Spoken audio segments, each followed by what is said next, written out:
हुर्मत लिन खोजिरहेको छ र यस सरकारले लोकतन्त्रलाई समाप्त पार्न पनि सक्छ।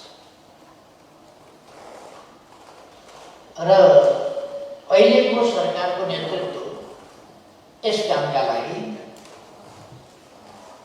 पहिलेदेखि स्थापित पनि छ। लोकतन्त्र सिद्ध्याउन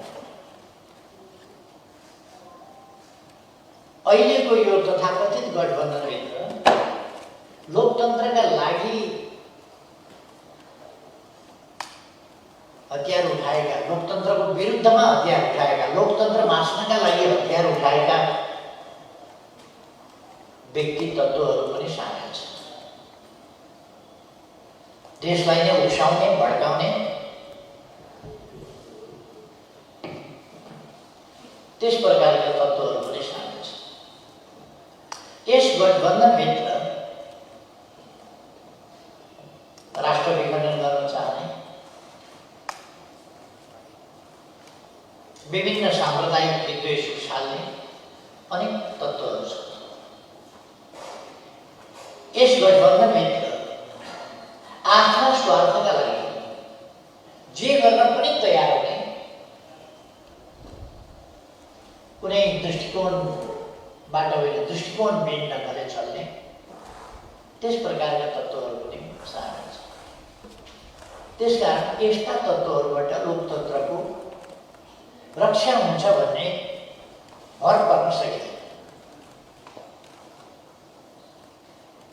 र भर पर्ने गरी कतैबाट जिम्मेवारी, कुनै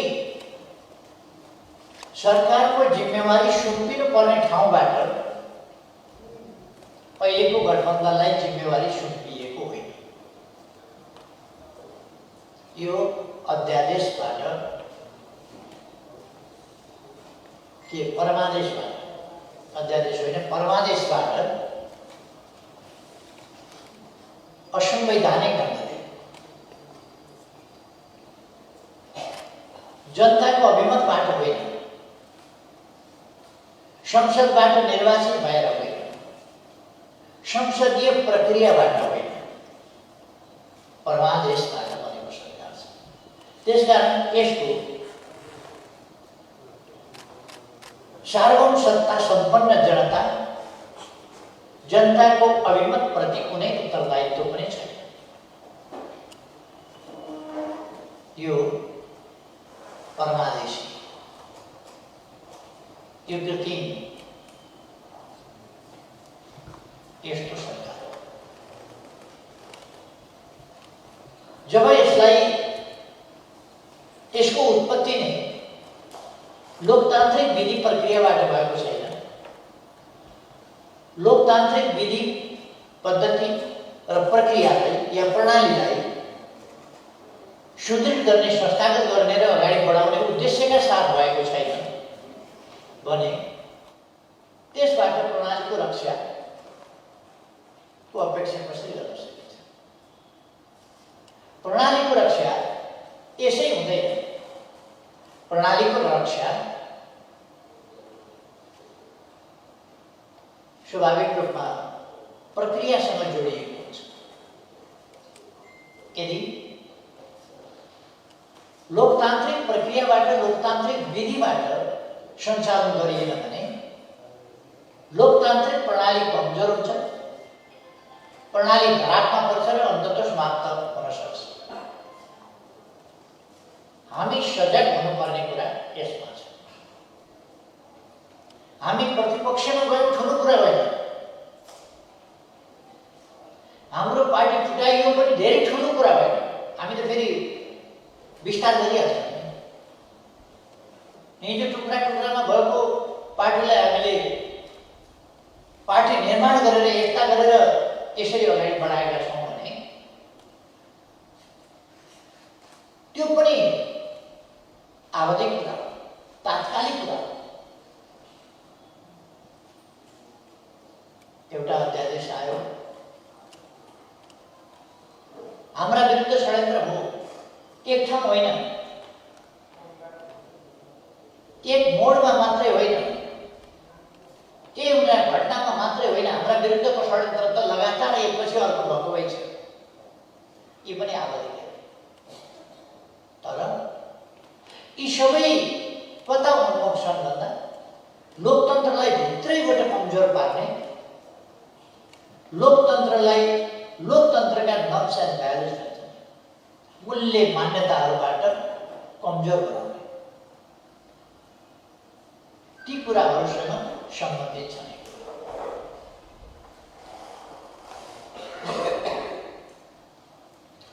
यो सामान्य सतहमा देखिए जस्तो मात्रै छैन, यसको अन्तर्य नै गहिरो छ। त्यसकारण हामी अहिले प्रणालीगत पक्षहरूमा, प्रणालीको रक्षाका लागि प्रक्रियागत पक्षहरूमा हामी लड्न परिरहेका छौँ। प्रक्रियागत बाटोबाट मोटो फ्रेममा त लोकतान्त्रिक प्रणाली छँदैछ, मोटो फ्रेममा त संविधान जिउँदैछ, तर संविधान के कार्यान्वयन भइरहेका छन्। प्रतिनिधि सभा नियमावली खारेज भएको छैन, बदर भएको छैन, छँदैछ, तर कार्यान्वयन भएको छ। सम्मानित सभामुखको आसनमा एकजना व्यक्ति विराजमान त हुनुहुन्छ, तर सम्मानित सभामुखको आसनको गरिमा मर्यादा उहाँले कायम राख्नुभएको छ।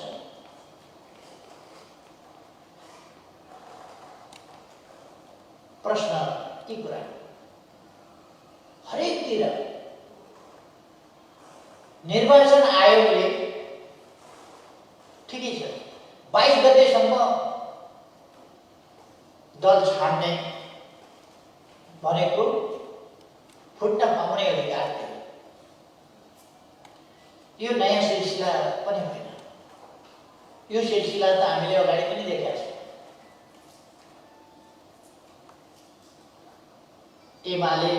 एमाले पृष्ठभूमि को कोही छ भने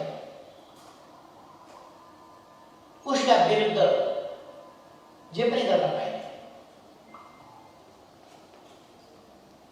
अरू पार्टीले व्हिप जारी गर्न पाउने जारी गरे, एमाले नपाऊ।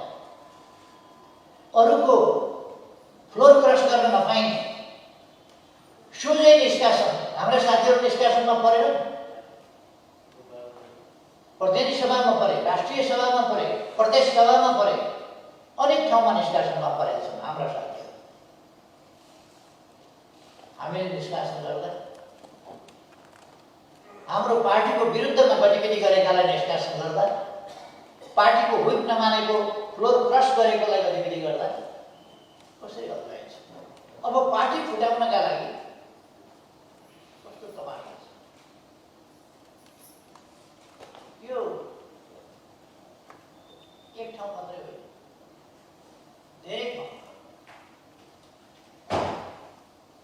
धेरै ठाउँमा यो प्रकट भएको छ। अघि नै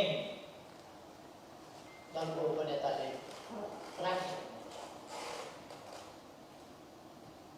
राखिसक्नु भएको छ कि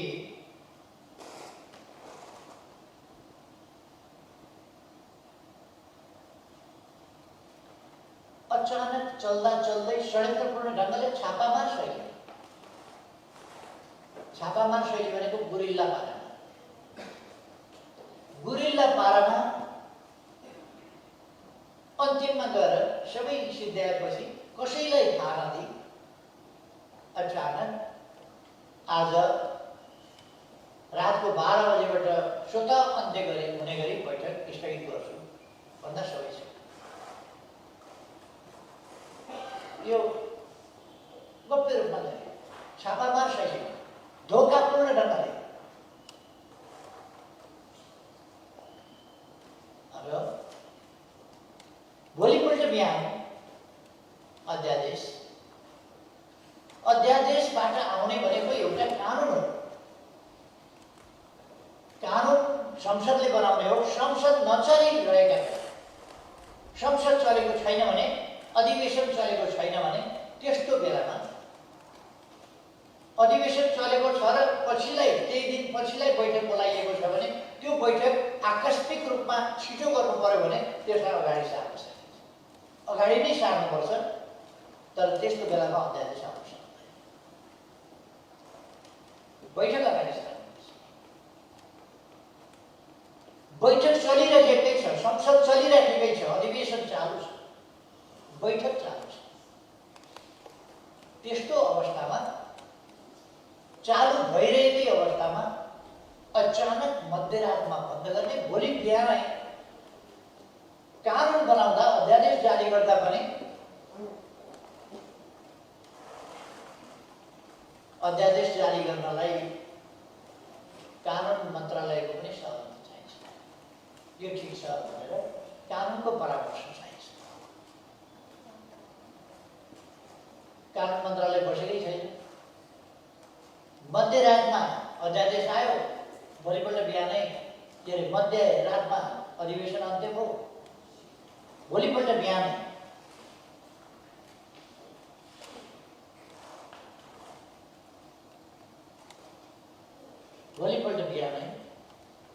अध्यादेश आयो। कानुनको सहमति कति बेर राति 12 बजेपछि नै आयो। कानुनको मस्यौदा अथवा अध्यादेशको मस्यौदा कति बेर तयार भयो? राति नै तयार भयो। मस्यौदा त मन्त्रालयले तयार गर्ने हो।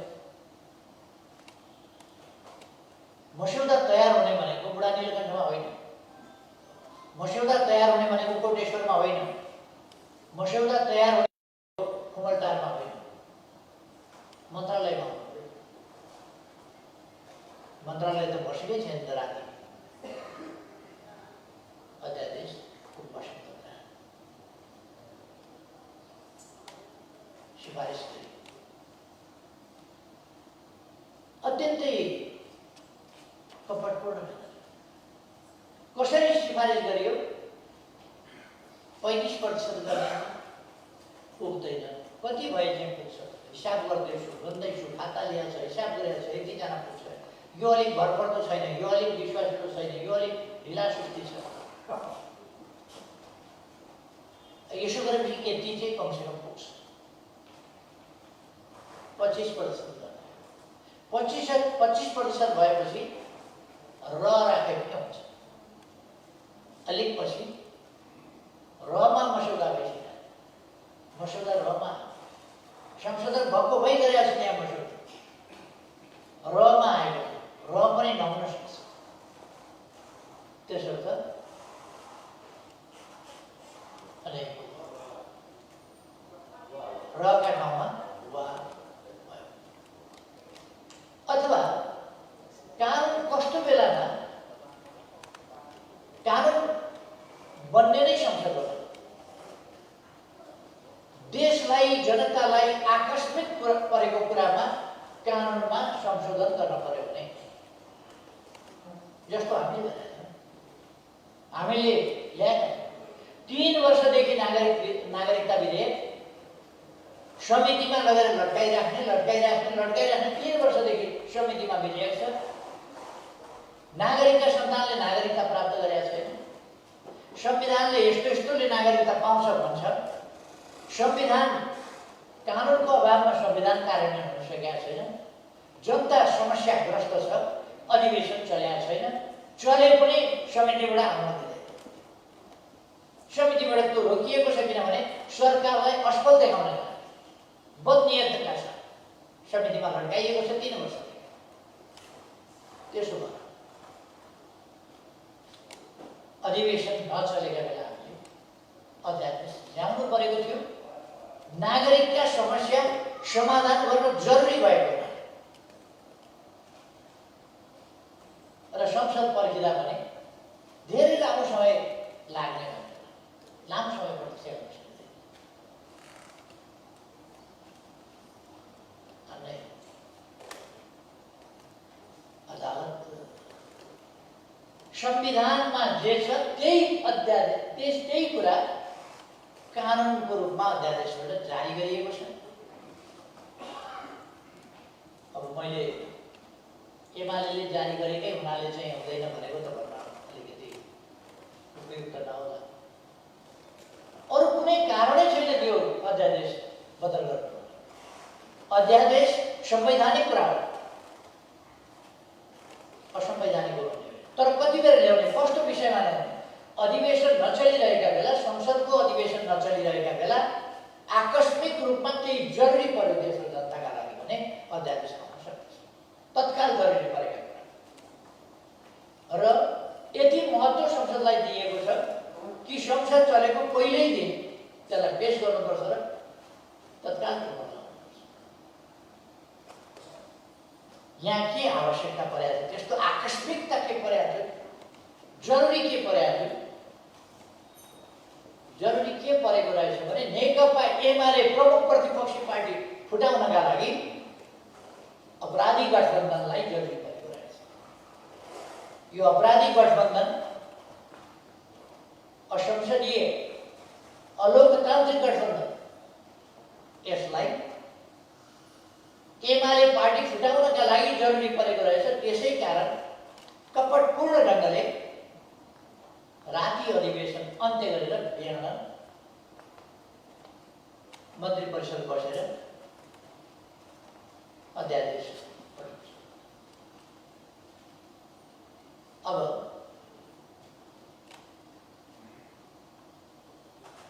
यदि हामी सरकारमा भएको भए राष्ट्रपतिले अध्यादेश जारी गर्दाखेरि आगो बाल्ने थिए, हाम्रो पार्टी फुटाए झैँ यस्तो षड्यन्त्र पोलिटिकल पार्टीले गर्छ भन्ने त कल्पना पनि गर्न सकिँदैन।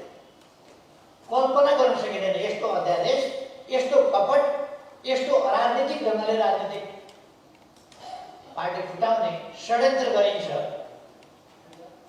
यो त लोकतान्त्रिक भएन, प्रणाली नै भएन, प्रक्रिया नै भएन, यो प्रणालीका मूल्य मान्यता अन्तर्गत भएन, यो त षड्यन्त्र।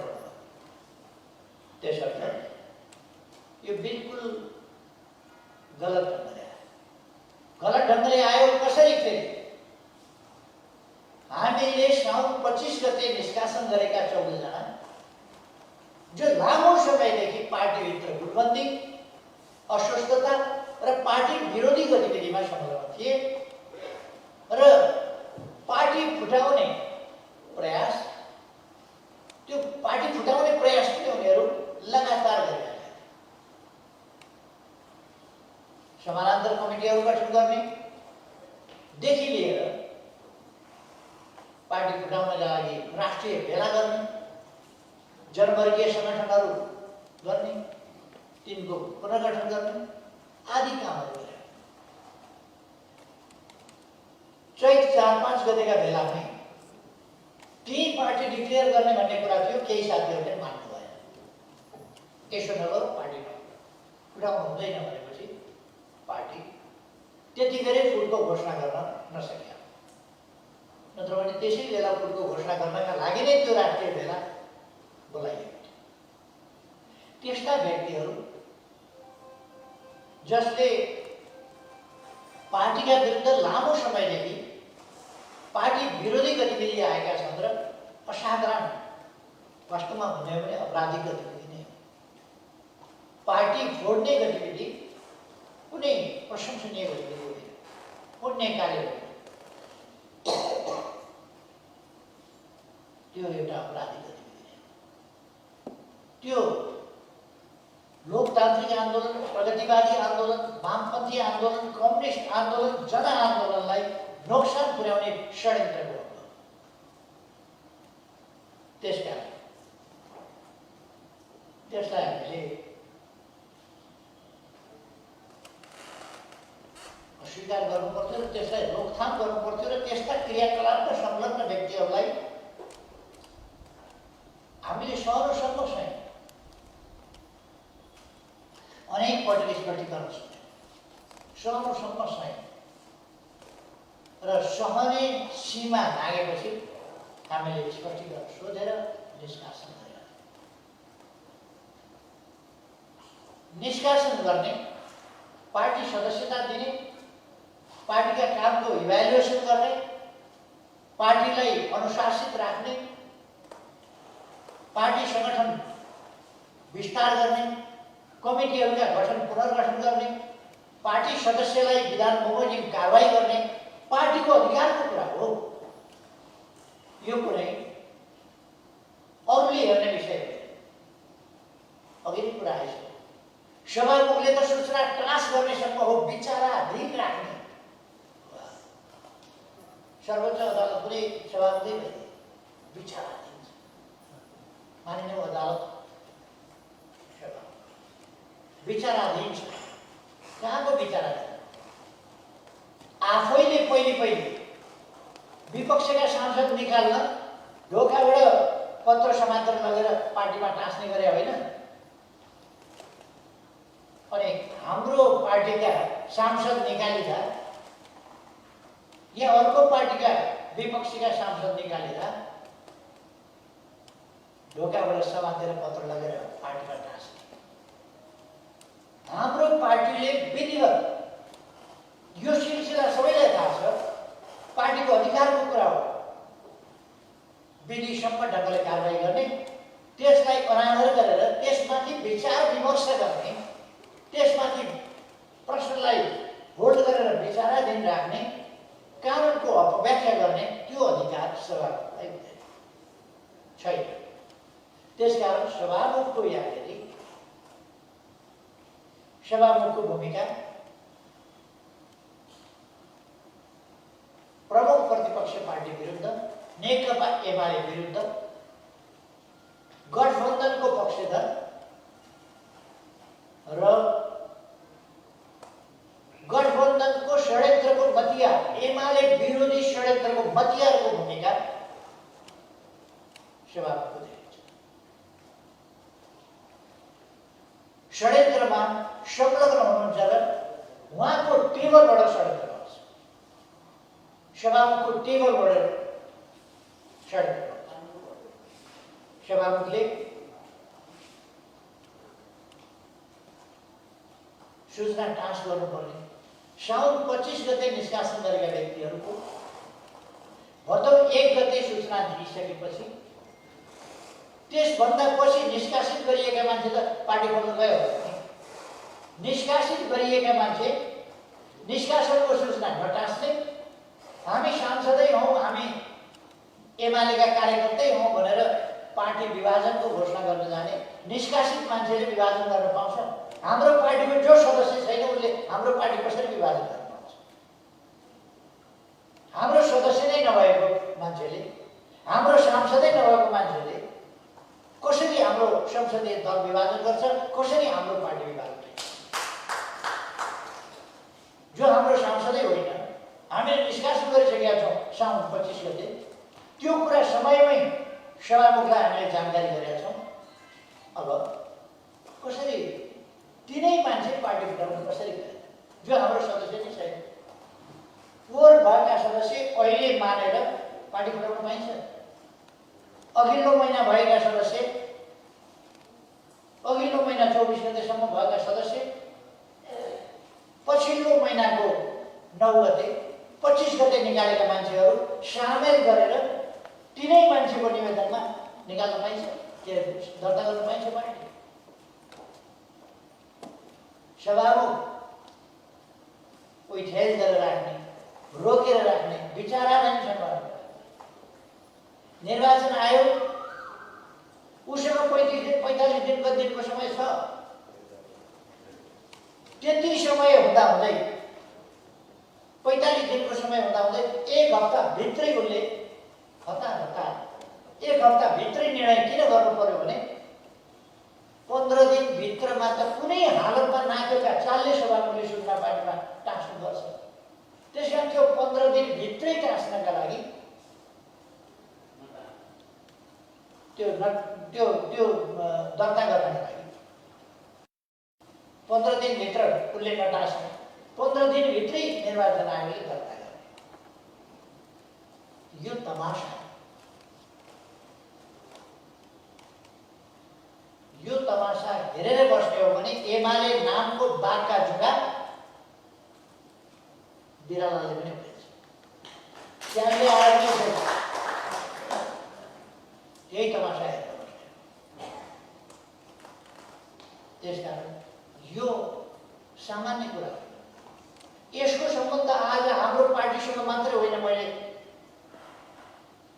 अघि पनि भने यो त प्रक्रियागत कुरा हो। प्रक्रिया धमिल्याउँदै, प्रक्रिया कमजोर पार्दै, प्रक्रियालाई छेदविच्छेद बनाउँदै, त्यस मार्फत लोकतन्त्रलाई खोक्रो बनाउँदै, लोकतन्त्रप्रति जनताको वितृष्णा जगाउँदै एकातिर नचाहिने कामहरू गर्दै जाने, विटक्का गर्दै जाने, एकातिर उद्घाटन गरिएका बाटाहरू, शिलान्यास गरिएका बाटाहरू रद्द गर्ने, निर्माण कार्य रद्द गर्ने, त्यसको बजेट फ्रिज गर्ने, ठेक्कापट्टा रद्द गर्ने,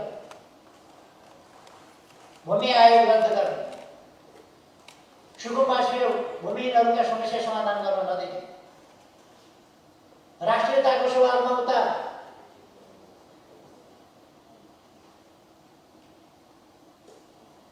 के अरे जयसिंह धामी तुइनबाट खसाएर मारिए भन्ने प्रतिवेदन, यो प्रतिवेदनले भनेको कुरा। प्रतिवेदनले के बोल्छ? सरकार भन्छ यस सम्बन्धमा बोल्न पाइँदैन, देशको बारेमा, देशका नागरिकको बारेमा, देशका जनताको जीवधनको बारेमा बोल्न रोक लगाउने सरकार कुन हुन्छ लोकतन्त्र? यो तानाशाही चल्दैन। यस्ता गठबन्धनहरू भत्काइन्छ, तर यो तानाशाही चल्न दिँदैन। राष्ट्र जनता पनि नहुने, जनताको पक्षमा बोल्न पनि नपाउने, किन मारियो, किन मर्यो हाम्रो नागरिक, किन मारियो हाम्रो नागरिक भन्न पनि नपाउने,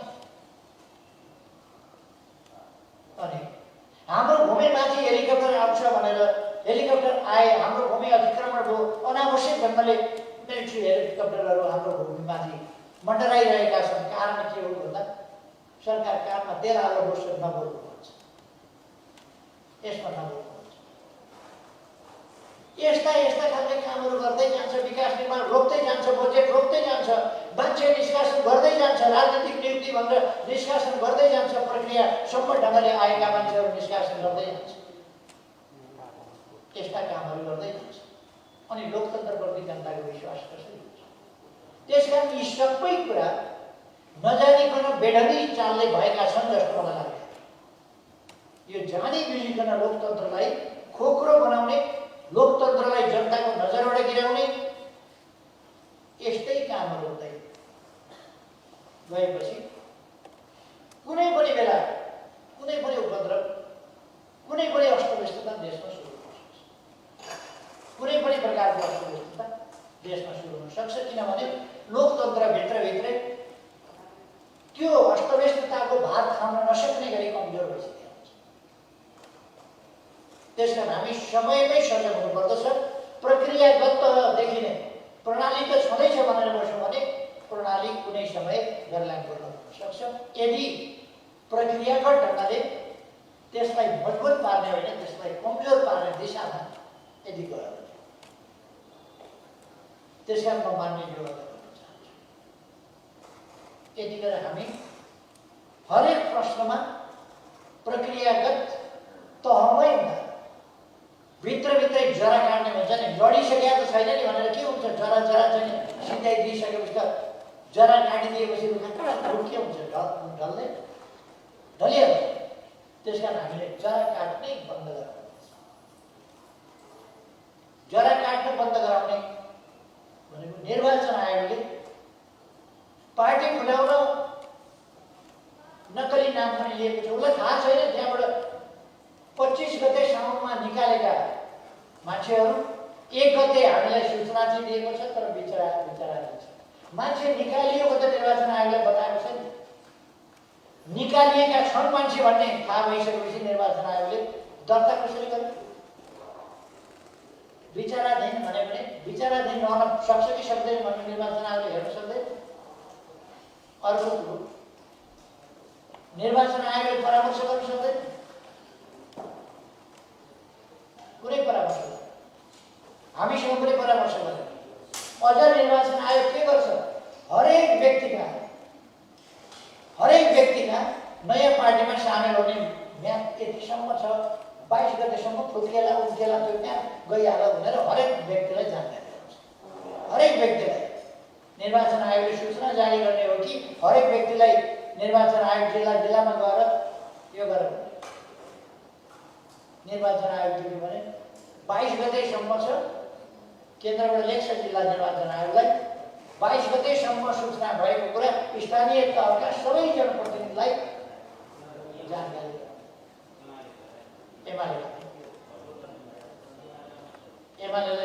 एमालेका सबैलाई जानकारी हो भनेपछि यसमा एक ठाउँबाट मात्रै होइन,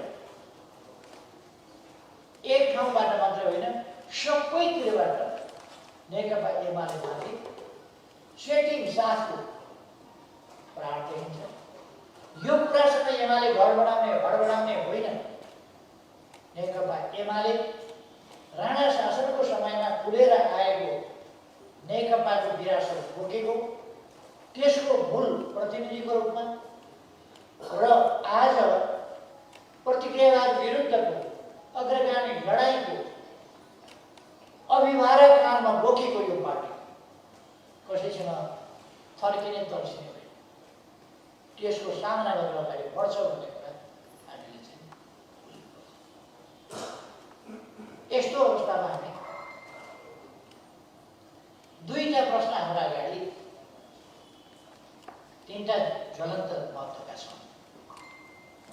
एउटा यस्तो अध्यादेश यसरी कसरी आयो? अध्यादेश आउनसँगै निर्वाचन आयोगले अध्यादेश उसका पुगेकै छैन, अध्यादेश आउँछ भन्ने थाहा छैन, आइसक्दा अध्यादेश कार्यान्वयन गर्ने नियमावली पनि निर्वाचन आयोगले तयार गरेछ भने पहिले नै तयार छ। सेटिङ त्यहाँ सेटिङ देखिन्छ नै। नत्रभने निर्वाचन आयोगको बैठक बस्नुपर्छ। यो कानुन आयो, यो कानुन आएपछि यसलाई कार्यान्वयन गर्नका लागि नियमावली चाहिन्छ। त्यसकारण नियमावली बनाउने प्रस्ताव पास गर्नुपर्छ निर्वाचन आयोगले। प्रस्ताव पास गरेर त्यस सम्बन्धी जिम्मा कसैलाई मसौदाको दिएको हुन्छ। त्यो मसौदा आएपछि त्यस मसौदामाथि छलफल हुन्छ। एकैचोटि रेडिमेड मसौदा आयो, एकैचोटि पास भयो। निर्वाचन आयोग बडा तीव्र गतिमा काम गरेको थियो। हामीले अस्ति नै पठाउँदाखेरि त्यो 1.5 महिना लगाएको थियो। अहिले त राम्रा हामीले अहिले पठायौँ भने नियमावली छैन, कार्यान्वयन गर्न गाह्रो छ। त्यस कारण नियमावली बनाउँछौँ। महिना दिन त नियमावली बनाउनु पर्छ। हामीले अस्ति नै अध्यादेश तयार गर्यौँ। एकजनाले ठिकै बोले, गलत व्याख्या गरे। त्यति बेला जारी गरिएको अध्यादेश र यस अध्यादेशका बिचमा फरक छ, एउटै उस्तै होइन है। त्यति अंश चाहिँ उनले साँच्चै बोले, त्यति अंश चाहिँ। त्यसपछि के भने पहिलेको चाहिँ लोकतन्त्र विरोधी थियो, यो चाहिँ लोकतन्त्रको पक्षमा छ। हामीले अध्यादेश जारी किन गरेका थियौँ भने संविधानमा 40% केन्द्रीय समिति र 40% सांसदहरू पुग्यो र कोहीसँगै बस्न चाहँदैन होला हुन चाहन्छ भने त्यो अधिकार, त्यसकारण त्यो अधिकार दिनुपर्छ भनेर संविधानले भनेको छ। तर पार्टीले के गर्न थाले भने बाटो हेर्दै केन्द्रीय कमिटी 4000 को पुर्याइदिएको छ। अब कोही अलग हुन चाहन्छ भने पनि अध्यक्षले मनोनित गरेको 4000 मा कहाँबाट 40% हुन्छ? त्यो हुँदै गएर को हो थाहै छैन। बाटा भेटायो के तपाईँकोमा ल केन्द्रीय सदस्य बनाए बस्नु सक्नु पर्दैन। यता भयो बाटा भेटायो, ओ साथी आउनुहोस् त, के अरे तपाईँको नाउँ, कहाँ अरे घर, ल केन्द्रीय सदस्य बनाइदिउँ, तपाईँ पनि पार्टीमा आउनुहोस्। यसरी 7000 सङ्ख्या पुर्याउने यो सम्म तरिका छ। एउटा पार्टीले 1500 को बनाइदिन्छ। अब त्यस्तो स्थितिमा हामीले यो र भनेपछि दुईटैमा पुर्याउनु पर्ने असम्भव कुरा हो। संविधानले अधिकार दिन्छ। संविधानले दिएको अधिकार प्रकारान्तरले कानुनले काट्छ। त्यतिखेर संसद छैन। त्यसकारण सैद्धान्तिक तवरले सैद्धान्तिक रूपमा वा भन्ने शब्द हामीले अरू केही चलाएन, वा मात्रै राख्यौँ। संविधानको 40% को मर्म, संसदले बनाएको मूल कानुनको 40% को मर्म, संसदले बनाएको मूल कानुनले बाटोमा हिँड्दैका मान्छे 4000 को केन्द्रीय कमिटी भने होइन। त्यस मर्मलाई, कानुनको मर्मलाई समातेर हामीले बाटोमा हिँड्नेको कानुन होइन। त्यसो भने वा गरिदिएपछि त्यसको समाधान गर्दा चाहिँ केन्द्रीय कमिटीको त यो भद्रगोल तरिकामा, स्वेच्छाचारी तरिकामा यो संविधानको मर्म अनुसारको सांसदको र पार्टी नेताहरूको अधिकार वञ्चित गरिने षड्यन्त्र गर्छ। त्यस्तो वञ्चित गरिनुहुन्न भनेर हामीले सैद्धान्तिक तवरमा अधिकार संविधान बमोजिम सुनिश्चित हुने गरी वा भन्ने मात्रै प्रयोग गरे।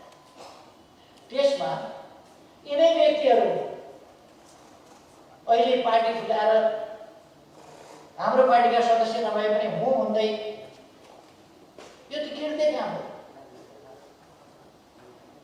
यस्तोलाई भनिन्छ कृत्य, नभएको नपाएको पगरी पाएँ भनेर।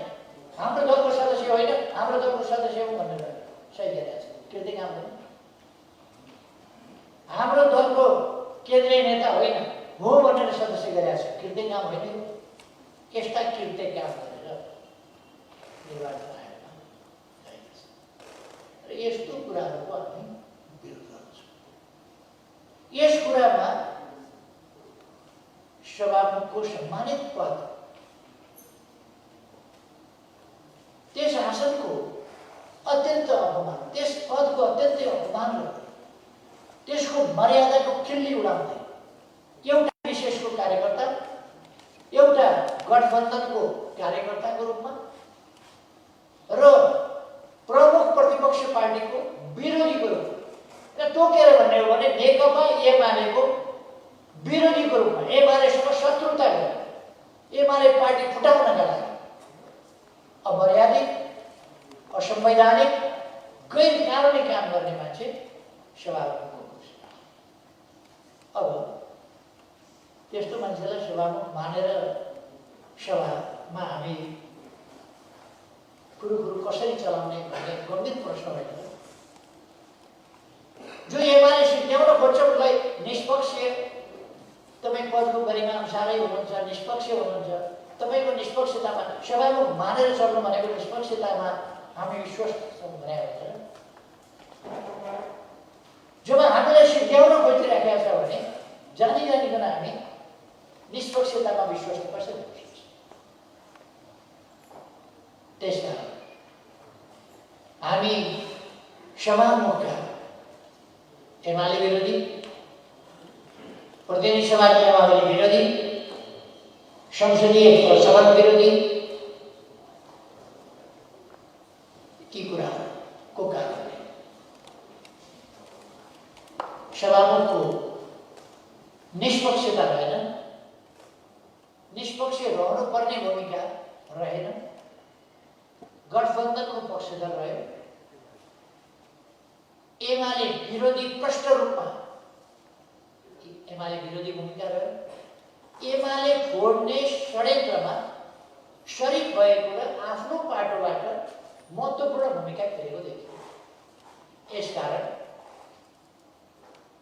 सभामुखको सम्बन्धमा हाम्रो गम्भीर प्रश्न रह्यो। प्रश्न पनि उत्तर सहितको रह्यो। सभामुखको भूमिका के हो होइन, सभामुखको भूमिका नेकपा एमाले विरोधी षड्यन्त्रको भूमिका, इलिगल भूमिका हो, आफैले प्रयोगमा ल्याएका प्रचलन विरुद्धको भूमिका हो। तसर्थ सभामुखलाई यथास्थितिमा मानेर जान सक्ने अवस्था रहेन। एउटा कुरा। दोस्रो कुरा, हाम्रो अगाडि समस्या थुप्रो छन्, जनताका समस्या छन्, बोल्नुपर्ने थुप्रो कुरा छ। आज यो अपराधिक गठबन्धनले अपराध कार्य, एमाले फुटाउने अपराधिक संसद अधिवेशन सुरु गर्दैछ। यो जनताका लागि सुरु गरे हो र जनताका लागि हामीलाई बोल्न दिनका लागि सुरु गरे हो र जनताका लागि कुनै काम गर्नका लागि सुरु गरे हो र त्यस्तो होइन। त्यसकारण यो अधिवेशन एउटा अपराधिक योजना सफल पारेको हुनाले असफल भइसक्यो, अब बन्द गरिरहनु परेन। त्यसकारण कति सजिलो छ, पार्टी गुटको दर्ता गर्नुभन्दा अघिल्लो दिन बन्द गर्ने, अध्यादेश जारी गर्नुभन्दा अघिल्लो अथवा उसै दिन राति भनौँ 12 बजी त उहिलेदेखि सुरु गर्नु, राति बन्द गर्ने, बिहान अध्यादेश ल्याउने र पार्टी फुटाउने प्रयोजनका लागि बन्द गरेका थियो अधिवेशन। त्यो प्रयोजन, त्यो आपराधिक प्रयोजन समाप्त भएको हुनाले फेरि आजबाट, हिजोबाट त समाप्त भयो, फुटाउने जति फुटाइसकेपछि आजबाट निर्लज्ज ढङ्गले यो अधिवेशनको अन्त्य र फेरि सुरुवात निर्लज्ज षड्यन्त्रको प्रकटीकरण। त्यसकारण यस सम्बन्धमा हामी धेरै नै गम्भीर छौँ।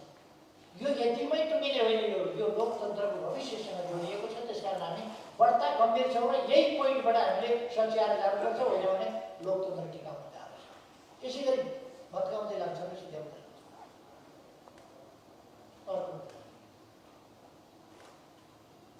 यस सम्बन्धमा ठिक छ, सभामुखको सम्बन्धमा हामी छलफल गर्छौँ।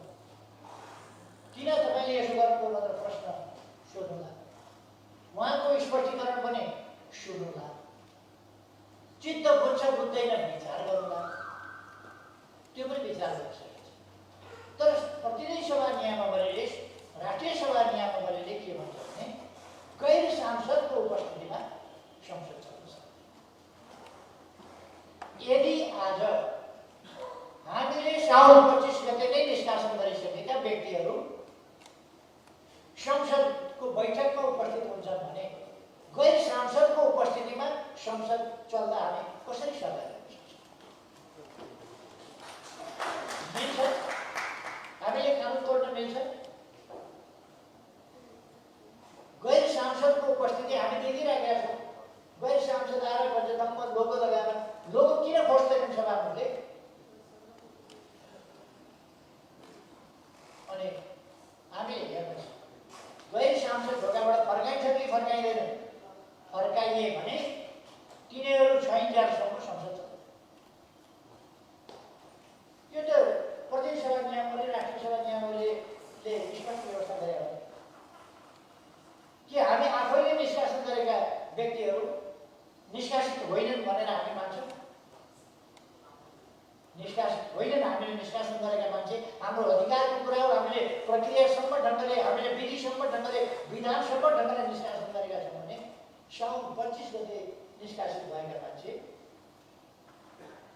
अनि भदौ 23 गतेको बैठकमा त्यसो हो भने पहिले निकालेका सांसदहरू पहिले हाजिर गर्नु, पहिले निकालिएकाहरू पहिले हाजिर गर्नु पर्यो। रामबहादुर थापा राष्ट्रिय सभामा हाजिर गर्नु पर्यो, प्रतिनिधि सभामा टोलबहादुर रायमाझी हाजिर गर्नु पर्यो, लेखनाथ भट्ट, के चौधरी, गौरी चौधरी, प्रभु शाह, उहाँहरूलाई पहिले हाजिर गर्नु पर्यो। किन उहाँहरू पहिले निष्कासित हुनुभएको थियो। उहाँहरूलाई हाजिर गरेर एउटा बैठक चल, अर्को बैठक एक थरी चाहिँ निकाले हुने, एक थरी पार्टीको अधिकार हुने, अर्को थरी सभामुखको अधिकार हुने। यस्तो सभामुख, सम्माननीय सभामुख भनेर बसिरहने यस्तो एमाले विरोधी षड्यन्त्रकारी क्रियाकलाप गर्न। त्यसकारण गैर सांसदको उपस्थितिमा त नियमावलीले नै दिँदैन। त्यसकारण आज राष्ट्रपति कार्यालयबाट आएको पत्र सुनाउने बित्तिकै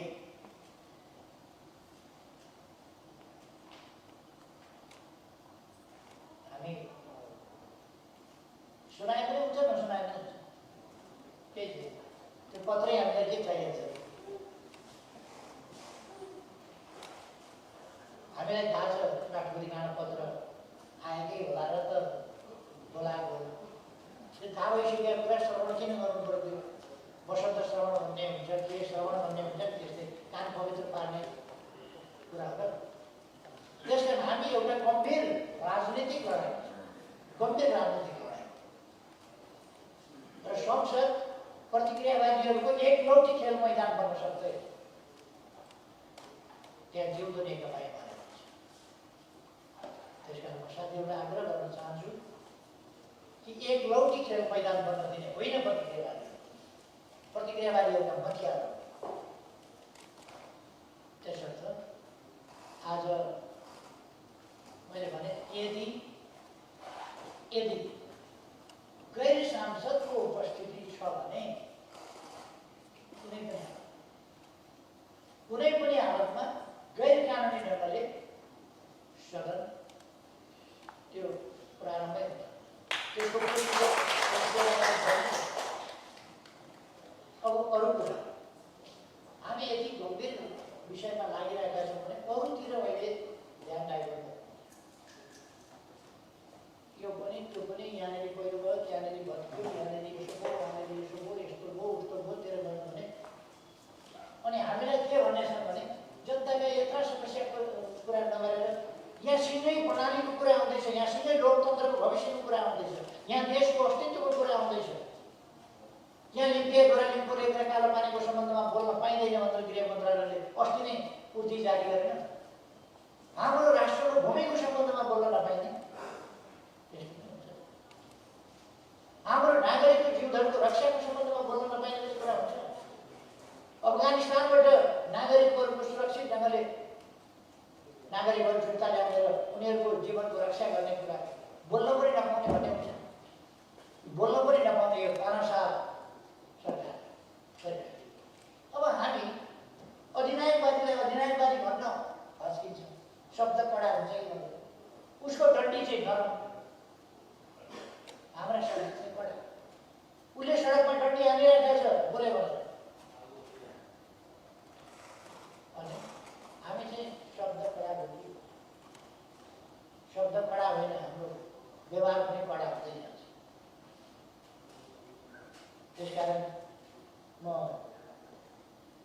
के भन्न चाहन्छु भने अरू धेरै विषयहरूमा अहिले हामी जब संसदमै त्यसो भए हामी पनि 200-400 मान्छे लिएर आउँ संसदमा बस्नलाई, पूर्वका सांसद पनि लिएर आउँ, भूतपूर्व सांसदहरू पनि लिएर आउँ।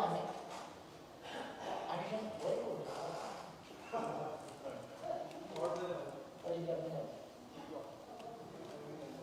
त्यसो गर्दा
हाम्रो पार्टीका विरुद्ध षड्यन्त्र गरेको हुनाले, यो गठबन्धन सरकारले नै षड्यन्त्र गरेको हुनाले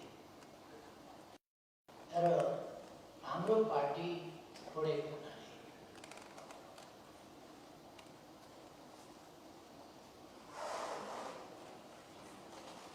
त्यसरी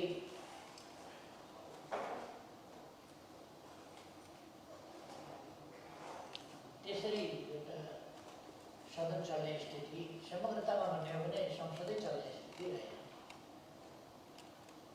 त्यसै स्थितिमा अब खै त्यसलाई पछि भन्नु लाग्नु। एउटा चाहिँ एमसिसीको बारे, एउटा कस्तो हुन्छ भने नि हामी हरेक कुरामा एकदम अग्रसर भइहाल्नुपर्छ भन्ने छैन। हामीले कुनै कुरा एउटा छलफलको क्रममा लान सक्छौँ। एमसिसी अहिले छलफलको डिबेटको रूपमा आएको छ, छलफलको रूपमा आएको छ। त्यसमा छलफलमा जान दिउँ न, बुद्धिजीवीहरूलाई व्यक्त गर्न दिउँ विचारहरू, दलहरूलाई विचारहरू बनाउन दिउँ, तर्कहरू गर्न दिउँ। अघि रावतजीले म सबैलाई पठाउँछु भन्नुभएको छ, ती डकुमेन्टहरू सबै पढौँ भने अलिक विस्तार सविस्तार पढौँ भने के रहेछन् ठिक कुरा, के रहेछन् बेठिक कुरा हेरौँ, कति फाइदा कति बेफाइदा हेरौँ। अर्को कुरा के भने यो पास गर्ने जिम्मा पनि हाम्रो होइन। यो सन्धि हामीले गरेको पनि होइन, यो एग्रिमेन्ट हामीले गरेको पनि होइन, हामीले गरेको पनि होइन र अहिले यो हाम्रो काममा अल्झारा पनि छैन। प्रस्ताव आयो भने हामी त्यतिखेर गम्भीरतापूर्वक विचार गर्छौँ, निर्णय गर्छौँ र अगाडि बढ्छौँ। अहिले हामीले धेरै अग्रसर गर्छौँ। अनि यो त डिबेटेबल छ नि त, यो डिबेटेबल प्रश्नमा अहिले हतारिनु केही पनि पर्दैन, धेरै हतारिनु पर्दैन। हरेक विषयमा हामीले हतारिएर नै बोल्नुपर्ने केही पनि छैन। त्यस कारण अहिले उहाँहरूभित्र छलफल छ, उनीहरू षड्यन्त्र गरिरहेका छन्। प्रचण्डको भनाइ चाहिँ एउटा सङ्कल्पको प्रस्ताव ल्याए झैँ गर्ने, यसो नकली कुरा सोधे झैँ गर्ने। हामीले प्रश्न गरेका छौँ, त्यो प्रश्नको जवाफ आएको छैन भन्ने, प्रश्न सोधेर मूल एग्रिमेन्ट हेरफेर हुने हो र? प्रश्न जे सोधे पनि हुन्छ, जवाफ जे सोधे पनि हुन्छ। प्रश्नोत्तर कार्यान्वयन हुन्छ कि एग्रिमेन्ट कार्यान्वयन हुन्छ? प्रश्नोत्तर कार्यान्वयन त हुने होइन। अनि प्रश्नोत्तर हेरेर प्रश्न के सम्झौताको अङ्ग हुन्छ? त्यो पनि होइन। त्यसकारण यो जाली झेली कुराको धेरै फन्दामा हामी पर्न छैन। जाली झेली कुरा गर्न खोज्यो भने, भोलि संसदमा त्यस्तो कुरा आउन खोज्यो भने त्यति बेला हामीले त्यसमा स्पष्ट हुनुपर्छ र त्यसको कसरी त्यसमा व्यवहार गर्ने त्यसलाई जवाब दिनुपर्छ। एउटा कुरा स्पष्ट छ, देशको हितको विरुद्धमा, जनताको हितको विरुद्धमा र कहिले कहिले जब आम जनताको एउटा धारणा हुन्छ, एउटा भावना हुन्छ भने त्यसका विरुद्धमा हामी देशका हितका विरुद्धमा कहिले हामी नेपालका लागि हामीले काम गर्छौँ, नेपाल राष्ट्रका लागि काम गर्ने, नेपाल देशका लागि काम गर्ने हो, नेपाली जनताको उन्नति प्रगतिका लागि हामी काम गर्ने हो, नेपाली जनताको खुसियालीको लागि हामीले काम गर्ने हो। नेपाली जनता जहाँ खुसी हुँदैन, रुष्ट हुन्छ, नेपाली जनताको जहाँ हित हुँदैन, नेपाल राष्ट्रको जहाँ हित हुँदैन, त्यस्ता कुरामा हामी अगाडि बढ्दैनौँ अथवा त्यस्तो कुरा हामी गर्दैनौँ, त्यस्ता कुरा गर्न दिँदैनौँ। हाम्रो अडान त्यो छँदैछ। हामी नेपाली राष्ट्र, नेपाली जनताको हित विरुद्ध कुनै काम गर्दैनौँ गर्दैन। त्यो जति बेला निर्णय आउला या जति बेला उनीहरूले ल्याउला, उनीहरूले ल्याउने नै स्थिति छैन भने हामी बहसमा उत्रिएर हालमा पुष्टि के गर्ने? या त कोसँग खेल्ने, कोसँग विवाद प्रतिवाद गर्ने? त्यस कारण कुनै प्रस्तावै छैन भने, प्रस्ताव त पेन्डिङ छ, आफै चुपचाप छ, त्यो प्रस्ताव नै जागेको छ भने यो हावामा पुष्टि काम नगर्नु।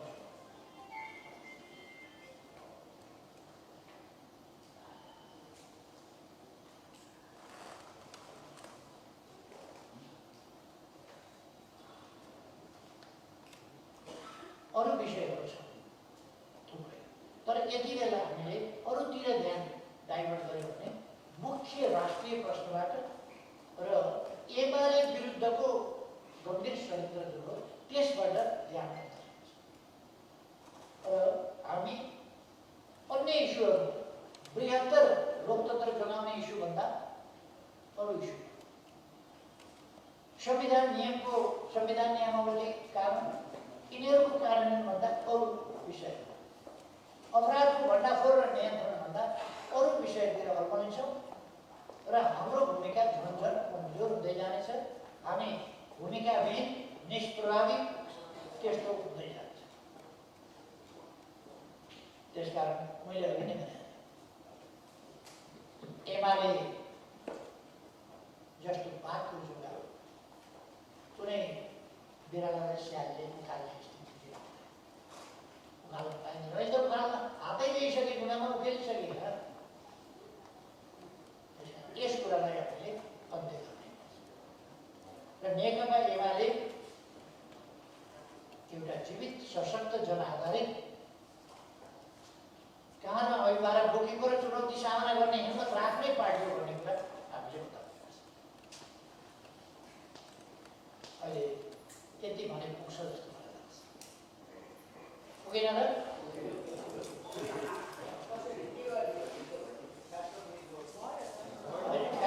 ठ्याक्कै पनि फास्टै भयो क्या।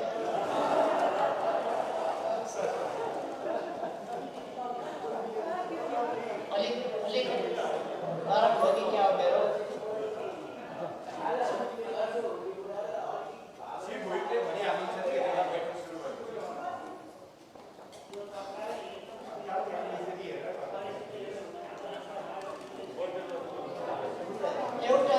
एउटा स्पष्ट के हो भने दुईटा कुरा साह्रै महत्त्वपूर्ण।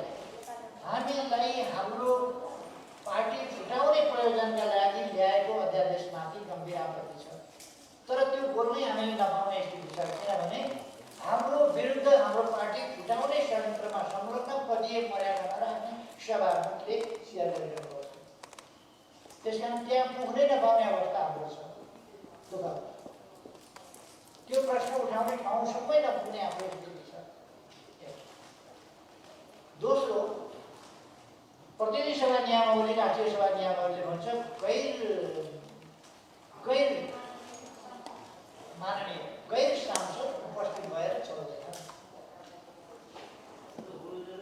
त्यसो भएपछि अब त्यसो भए कि त भन्नु पर्यो हामीलाई पनि पूर्व सांसदहरू लिएर आउन पाउने भनेर हामी पनि पहिलेका सांसदहरू ल्याउँछौँ।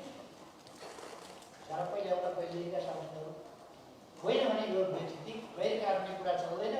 गैर सांसद उपस्थित भएर सभा चल्न सक्दैन। अब योभन्दा ठ्याक्कै के हो? अब धेरै समय भइसकेको छ। म साथीहरू कमरेडहरू सबैलाई धन्यवाद भन्न चाहन्छु र योभन्दा अगाडि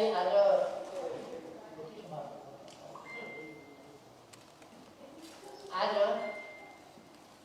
तिजको दिन हो, दरकार दिन आज होइन, आज भोलि खाइरहनु सबै माननीय दिदीबहिनीहरूलाई तिजको दरखाना, तिजको शुभकामना सहित मिठो मिठो दरखाना आग्रह। यदि दरको यहाँ त्यति राम्रो व्यवस्था छैन भने बालकोट आउनु होला। यो सकिएपछि संसद